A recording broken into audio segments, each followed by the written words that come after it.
నమస్తే, welcome to మనం TV. నేను మీ పవన్ బేస్వాడ. నేటి టెక్నాలజీ యుగంలో ఫుడ్ బెడ్ లేకపోయినా ఉండగలుగుతారేమో కానీ ఫోన్ లేకుండా కొన్ని నిమిషాలైనా ఉండలేని పరిస్థితి. ఉదయం నిద్ర లేచిన దగ్గర నుంచి రాత్రి పడుకునే వరకు చేతిలో కానీ ఇంట్లో కానీ ఎలక్ట్రానిక్ వస్తువులు ఉండాల్సిందే. ఒక్క మాటలో చెప్పాలంటే మనిషి జీవితంలో టీవీ, మొబైల్స్ భాగమైపోయాయి.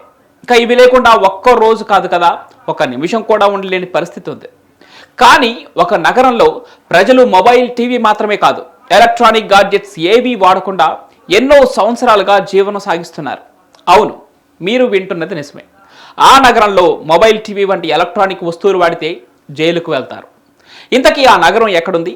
వారు ఎలక్ట్రానిక్ వస్తువులను వాడకపోవడానికి గల కారణమేంటో ఈ వీడియోలో తెలుసుకుందాం. ప్రపంచమంతా టెక్నాలజీ వైపు పరుగులు తీస్తుంటే అమెరికాలోని వెస్ట్ వర్జీనియాలో ఉన్న గ్రీన్ బ్యాంక్ అనే నగరం మాత్రం ఎలక్ట్రానిక్ వస్తువులకు చాలా దూరంగా ఉంటుంది. ఎందుకంటే ఇక్కడ ప్రపంచంలోనే అతిపెద్ద స్టీరబుల్ రేడియో టెలిస్కోప్ ఉంది.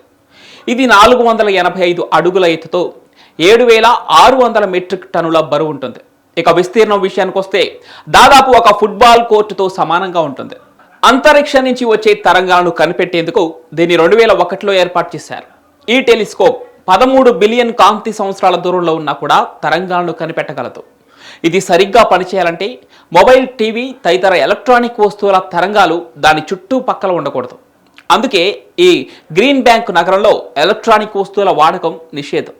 ఇక గ్రీన్ బ్యాంక్లో నివసించేవారు మొబైల్ ఫోన్స్ను వాడలేరు. ఇంటర్నెట్ను కేబుల్ కనెక్షన్ల ద్వారా మాత్రమే కంప్యూటర్లకు అనుసంధానం చేసుకుంటారు. ఇక టీవీలు, రిమోట్ కంట్రోల్స్, బ్లూటూత్ వంటి పరికరాలు అస్సలు వాడనేకూడదు. కనీసం మైక్రోవేవ్ ఓవెన్ కూడా వాడలేరు. గ్రీన్ బ్యాంక్లో ఎప్పుడూ ఒక టీం గస్తీ కాస్తూనే ఉంటుంది. రేడియో సిగ్నల్స్ను విడుదల చేసే వస్తువులుంటే వెంటనే వాటిని తొలగించేస్తారు.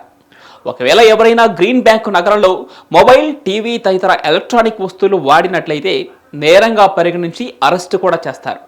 అందుకే ఇక్కడ జీవించే వారికి ఏదో కొత్త గ్రహంలో ఉన్నట్లు అనిపిస్తూ ఉంటుంది.